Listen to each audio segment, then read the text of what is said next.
guys will find that you have passions, and having a passion is a gift. I think we all have passions, and you don't get to choose them. They pick you, but you have to be alert to them. You have to be looking for them. And when you find your passion, it's a fantastic gift for you because it gives you direction, it gives you purpose. You can have a job, or you can have a career, or you can have a calling. And the best thing is to have a calling. And if you find your passion, you'll have that, and all your work won't feel like work to you.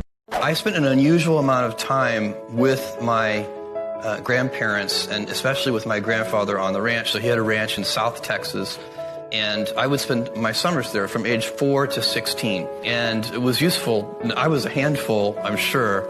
And anyway, he created the illusion for me when I was 4 years old that I was helping him on the ranch, which of course could not have been true, but I believed it. And then by the time I was 16, of course, I was actually helping on the ranch. I can fix prolapsed cattle. We did all of our own veterinary work. Some of the cattle even survived. And so one of the things that's so interesting about that lifestyle and about my grandfather is he did everything himself. He didn't call a vet if one of the animals was sick. He figured out what to do himself. And so what does it mean? No delegation? Being resourceful, I think, is if there's a problem, there's a solution. As a result of going up 70% this year, you have become the wealthiest man in the world. Is that a title that you really wanted, or not? Is it a burden? I can assure you I have never sought that title. And it was fine being the second wealthiest person in the world. That actually worked fine. I would say it's something people naturally are curious about. It's a kind of an interesting curiosity, but it's not the thing. I would much rather if they said like, inventor Jeff Bezos, or entrepreneur Jeff Bezos, or father Jeff Bezos. Those kinds of things are much more meaningful to me. And it's an output measure. If you look at the financial success of Amazon and the stock, I own 16% of Amazon. Amazon's worth roughly $1 trillion.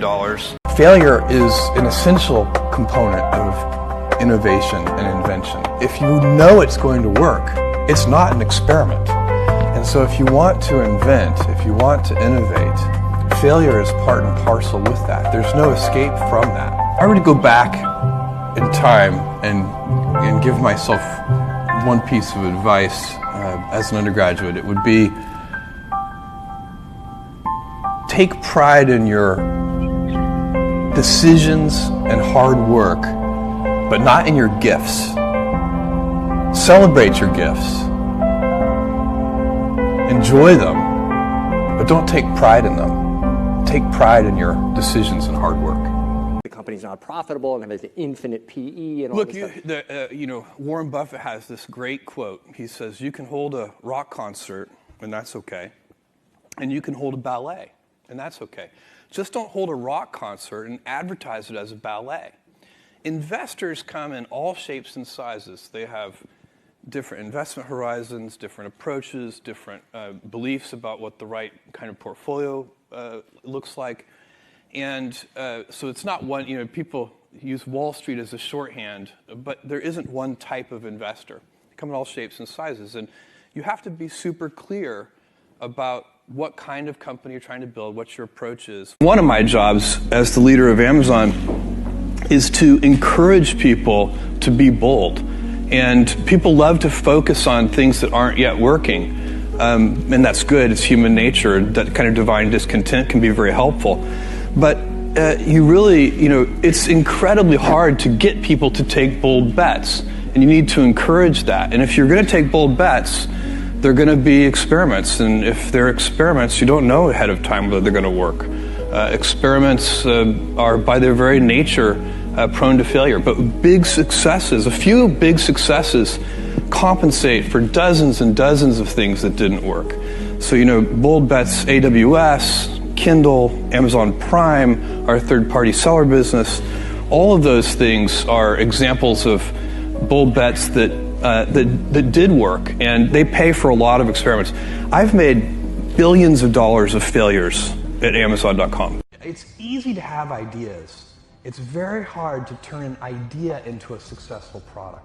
There are a lot of steps in between, and it takes persistence, relentlessness.